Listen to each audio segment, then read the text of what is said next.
Mushroom നല്ല fresh ആണെങ്കിൽ ഇതേപോലെ നല്ല വെളുത്ത കളറിലിരിക്കും കേട്ടോ.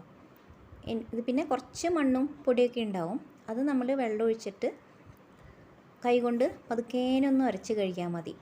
ഒരുപാട് ശക്തിയൊന്നും കൊടുക്കണ്ട, പതുക്കേനൊന്നും ഇങ്ങനെ ഉരച്ച് കഴുകുക. ഒരു പ്രാവശ്യം എല്ലാതും ചെയ്തതിന് ശേഷം വെള്ളം മാറ്റിയിട്ട് 2-3 പ്രാവശ്യം വെള്ളമൊക്കെ ഒന്ന് മാറ്റിയിട്ട് കഴുകിയാൽ തന്നെ മഷ്റൂം നല്ല ക്ലീനായിട്ട് കിട്ടും. ഇനി നമുക്കിത് നമ്മുടെ ഇഷ്ടത്തിനനുസരിച്ചിട്ടുള്ള പീസസ് ആയിട്ട് കട്ട് ചെയ്തെടുക്കാം.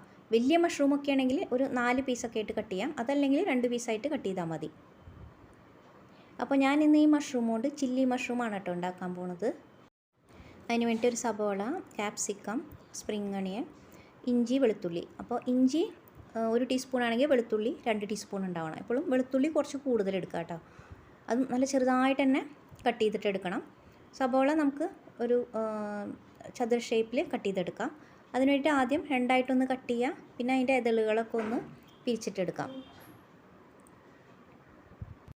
ഇങ്ങനെ പിരിച്ചെടുത്തതിന് ശേഷം ഒന്നില്ലെങ്കിൽ ചതുരത്തിൽ കട്ട് ചെയ്യുക, അതല്ലെങ്കിൽ ട്രയാങ്കിൾ ഷേപ്പിൽ കട്ട് ചെയ്യാം. അപ്പോൾ ഞാനിന്നിങ്ങനെ ട്രയാങ്കിൾ ഷേപ്പിലാണ് കേട്ടോ കട്ട് ചെയ്തെടുക്കുന്നത്. അപ്പോൾ ഇതേപോലെ എല്ലാതും കട്ട് ചെയ്തെടുക്കാം.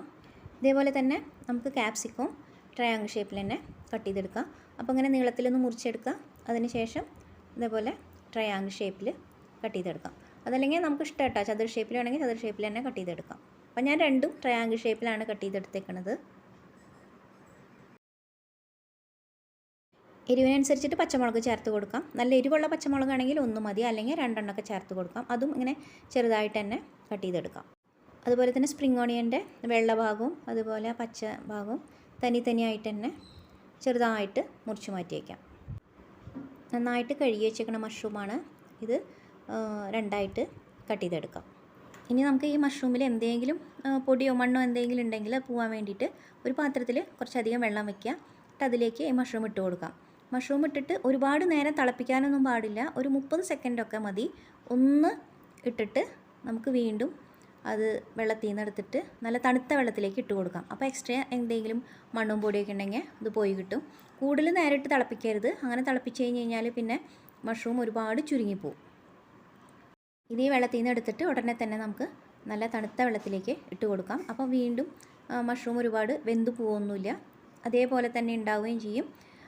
പിന്നെ അങ്ങനെ വല്ല പൊടിയൊക്കെ ഉണ്ടെങ്കിൽ പോയി കിട്ടുകയും ചെയ്യും. അതിന് ശേഷം നമുക്ക് ഒരു പാത്രത്തിലേക്ക് മാറ്റാം. ഇനി നമുക്ക് ഒരു ടിഷ്യൂ പേപ്പറോ അതല്ലെങ്കിൽ ഒരു തുണിയോ വെച്ചിട്ട് മഷ്റൂമിൻ്റെ മേലെയുള്ള എക്സ്ട്രാ വെള്ളമൊക്കെ ഒന്ന് ഒപ്പിയെടുക്കാം. ഒന്ന് ഒപ്പിയെടുത്താൽ മതി, ഒരുപാട് ഡ്രൈ ആവരുത് മഷ്റൂം. കുറച്ച് വെള്ളത്തിൻ്റെ അംശം മഷ്റൂമിൽ ഉണ്ടാവണം. ഇപ്പോൾ ഇതാ മഷ്റൂമിൻ്റെ മേലെയുള്ള വെള്ളമൊക്കെ ഒന്ന് ഒപ്പിയെടുത്തിട്ടുണ്ട്. ഇനി ഇതിലേക്ക് നമുക്ക് 2 ടീസ്പൂൺ മൈദ, 2 ടീസ്പൂൺ കോൺഫ്ലോർ കൂടി ചേർത്തിട്ട് നന്നായിട്ടൊന്ന് മിക്സാക്കാം. സ്പൂൺ വെച്ചിട്ടൊന്ന് മിക്സാക്കുക. മഷ്റൂമിൻ്റെ മേലെയൊക്കെ ഒന്ന് കോട്ടിങ് വരാൻ വേണ്ടിയിട്ടാണ്. ഇതിൽ ഉപ്പ് ചേർക്കേണ്ട ആവശ്യമില്ല. ഉപ്പ് ചേർത്ത് കഴിഞ്ഞാൽ മഷ്റൂമിൽ നിന്ന് വെള്ളം വീണ്ടും ഇറങ്ങും. അപ്പോൾ അത് തന്നെ ഒന്നിങ്ങനെ കോട്ട് ചെയ്തെടുക്കാം. അതിനുശേഷം വീണ്ടും 1 ടീസ്പൂൺ മൈദ, 1 ടീസ്പൂൺ കോൺഫ്ലോറും കൂടി ചേർത്തതിന് ശേഷം നമ്മൾ കൈ വെച്ചിട്ട് പതുക്കേനെ ഒന്ന് ഇങ്ങനെ മിക്സാക്കാം. അപ്പോൾ ഈ മഷ്റൂമിൻ്റെ മേലെ നല്ലൊരു കോട്ടിങ് കിട്ടും.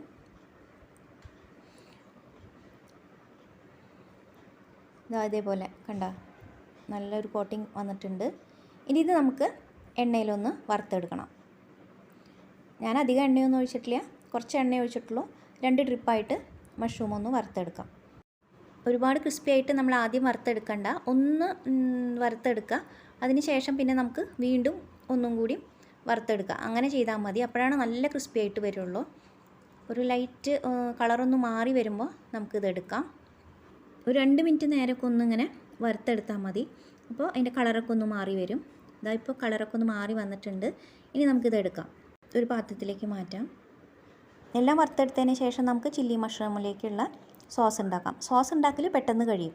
അപ്പോൾ നമ്മൾ എന്ത് ചെയ്യണം, ഈ എണ്ണ അടുത്ത അടുപ്പിലേക്ക് മാറ്റി വെച്ചിട്ട് സിമ്മിൽ വെക്കാം. സോസ് ഉണ്ടാക്കി കഴിഞ്ഞിട്ട് മഷ്റൂം ഒന്നും കൂടി നന്നായിട്ട് ഫ്രൈ ചെയ്തിട്ട് നമുക്ക് സോസിലേക്ക് ചേർത്ത് കൊടുത്താൽ മതി. അപ്പോൾ നല്ല ക്രിസ്പി ആയിട്ട് വരും.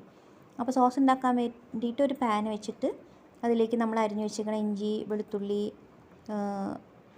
പച്ചമുളക്, സ്പ്രിംഗ് ഓണിയൻ്റെ വെള്ള ഇതെല്ലാം ചേർത്തിട്ട് നന്നായിട്ടൊന്ന് വറുത്തെടുക്കുക. നല്ല ഫുൾ ഫ്ലെയിമിലിട്ടിട്ട് തന്നെ വഴറ്റിയെടുക്കാം. ഒന്ന് വഴണ്ടതിന് ശേഷം ഇതിലേക്ക് നമുക്ക് 1 ടീസ്പൂൺ സോയാ സോസ്, അപ്പോൾ ഞാൻ ഡാർക്ക് സോയാ സോസാണ് കേട്ടോ ഉപയോഗിക്കുന്നത്. പിന്നെ 1 ടീസ്പൂൺ റെഡ് ചില്ലി സോസ് കൂടെ ചേർത്തിട്ട് നന്നായിട്ടൊന്ന് ഇളക്കുക. ഒന്ന് വഴറ്റിയതിന് ശേഷം 1 ടീസ്പൂൺ വിനാഗിരി ചേർത്ത് കൊടുക്കുക, 1 ടീസ്പൂൺ പഞ്ചസാര ചേർത്ത് കൊടുക്കുക, പിന്നെ കുറച്ച് കുരുമുളക് പൊടി ഇതും കൂടി ചേർത്തിട്ട് നന്നായിട്ടൊന്ന് വഴറ്റുക. അതിന് ശേഷം ഇതിലേക്ക് നമ്മൾ അരിഞ്ഞ് വെച്ചേക്കണ ക്യാപ്സിക്കം പിന്നെ സബോള ചേർത്ത് കൊടുക്കുക. ക്യാപ്സിക്കം സബോളയും ചേർത്ത് കൊടുത്തിട്ട് ഒരുപാട് നേരമൊന്നും വഴറ്റണ്ട, കാരണം ക്യാപ്സിക്കം സബോളയൊക്കെ കുറച്ച് ക്രിസ്പി ആയിട്ട് തന്നെ ഉണ്ടാവണം. ആവശ്യത്തിന് ഉപ്പും കൂടെ ചേർത്തിട്ട് നന്നായിട്ടൊന്ന് വഴറ്റുക. അപ്പോൾ ഫ്ലെയിം ഫുള്ളിലിട്ടിട്ട് തന്നെ വഴറ്റിയെടുത്താൽ മതി. ഇനി ഇതിലേക്ക് ആ സ്പ്രിംഗ് ഓണിയൻ്റെ ഗ്രീൻ ചേർത്ത് കൊടുക്കുന്നുണ്ട്. ഇതും കൂടി ചേർത്തിട്ട് നന്നായിട്ട് വഴറ്റുക. ഇനി ഇതിലേക്ക് നമുക്ക് ചൂടുവെള്ളം ഒഴിച്ച് കൊടുക്കാം. നമ്മുടെ ഗ്രേവിക്ക് ആവശ്യത്തിന് വെള്ളം ഒഴിച്ച് കൊടുക്കാം. വെള്ളം ഒഴിച്ച് കൊടുത്തിട്ട് തീ സിമ്മിലിട്ട് വയ്ക്കുക. എന്നിട്ട് നമ്മൾ എണ്ണ ഒന്നും കൂടി നന്നായിട്ട് ചൂടാക്കിയിട്ട് അതിലേക്ക് നമ്മൾ വറുത്ത് വെച്ചേക്കണ മഷ്റൂം ഒന്നും കൂടി ചേർത്ത് കൊടുക്കാം. നല്ല ഫുൾ ഫ്ലെയിമിലിട്ടിട്ട് നന്നായിട്ടൊന്ന് വറുക്കുക. ഒന്ന് കളറ് മാറി വരും. അപ്പം നമ്മളിത് എടുത്തിട്ട് നേരെ നമ്മൾ ഉണ്ടാക്കി വെച്ചേക്കണ സോസിലേക്ക് ചേർത്ത് കൊടുത്താൽ മതി. അപ്പം മഷ്റൂം നല്ല ക്രിസ്പി ആയിട്ടുണ്ടാവുകയും ചെയ്യും, നല്ല ടേസ്റ്റ് ഉണ്ടാവും. അപ്പോഴാണ് കറക്റ്റ് നമ്മൾ ചില്ലി മഷ്റൂം നല്ല ക്രിസ്പി ആയിട്ട് തന്നെ ഉണ്ടാവുക. അതല്ലെങ്കിൽ മഷ്റൂം ഇങ്ങനെ ചുരുങ്ങി പോവില്ലേ. അപ്പോൾ വറുത്തിട്ട് ഞാൻ അങ്ങനെ തന്നെ ഈ ഗ്രേവിയിലേക്ക് ഇട്ട് നന്നായിട്ടൊന്ന് വഴറ്റുക. ഈ സോസൊക്കെ മഷ്റൂം നന്നായിട്ടൊന്ന് പിടിച്ച് വരണം. നന്നായിട്ടൊന്ന് മിക്സാക്കിയതിന് ശേഷം ഇതിലേക്ക് നമുക്ക് ആവശ്യത്തിനുള്ള ഉപ്പ് ചേർത്ത് കൊടുക്കുക. അപ്പോൾ സൂക്ഷിച്ച് ചേർത്ത് കൊടുക്കുക, കാരണം ഈ സോസിലൊക്കെ ഉപ്പുണ്ടാവും. പിന്നെ നമ്മൾ മഷ്റൂമിൽ ഉപ്പ് ചേർത്തിട്ടില്ലല്ലോ, അത് കാരണം കൊണ്ട് കുറച്ച് ഉപ്പും കൂടെ ചേർത്ത് കൊടുക്കുക. ചേർത്തിട്ട് നന്നായിട്ടൊന്ന് ഇളക്കുക. ഇനി ഇതിലേക്ക് കോൺഫ്ലോർ കലക്കിയ വെള്ളം ഒഴിച്ച് കൊടുക്കണം. അപ്പോഴാണ് ഗ്രേവി നല്ല തിക്കായിട്ട് വരുള്ളൂ. അപ്പോൾ നമ്മുടെ ഗ്രേവിക്ക് അനുസരിച്ചിട്ട് കുറച്ച് തിക്കായിട്ടാണ് വേണ്ടതെന്ന് വെച്ചാൽ കുറച്ച് ഒഴിച്ച് കൊടുത്താൽ മതി. അതല്ല കുറച്ച് ഗ്രേവി വേണമെന്നുണ്ടെങ്കിൽ അതിനനുസരിച്ച് കുറച്ച് വെള്ളം കൂടുതൽ ഒഴിച്ച് കൊടുത്താൽ മതി. നന്നായിട്ടൊന്ന് മിക്സാക്കി കൊടുക്കുക. അപ്പോൾ ഞാൻ കുറച്ച് ഡ്രൈ ആയിട്ടാണ് കേട്ടോ ഉണ്ടാക്കിയേക്കണത്. അപ്പോൾ നല്ല ഗ്ലേസിങ് ഒക്കെ വന്നു, കാണാൻ തന്നെ നല്ല ഭംഗിയില്ലേ. ഇപ്പോൾ നമ്മുടെ ചില്ലി മഷ്റൂം ഏതാണ്ട് റെഡി ആയിട്ടുണ്ട് കേട്ടോ. ഇനി അവസാനമായിട്ട് കുറച്ച് സ്പ്രിംഗ് ഓണിയൻ ഫ്രഷായിട്ട് ചേർത്ത് കൊടുക്കുക. അതുപോലെ തന്നെ കുറച്ച് ക്യാപ്സിക്കവും സബോളയും കൂടി ചേർത്ത് കൊടുക്കുക. അപ്പോൾ അതിങ്ങനെ ഫ്രഷായിട്ട് കടിക്കാൻ നല്ല ടേസ്റ്റ് ഉണ്ടാവും, അതിൻ്റെ ഫ്ലേവറും നല്ല സ്വാദം ഉണ്ടാവും. അതുപോലെ ഇതിലെ മഷ്റൂം നല്ല ക്രിസ്പി ആയിട്ടുണ്ടാവും.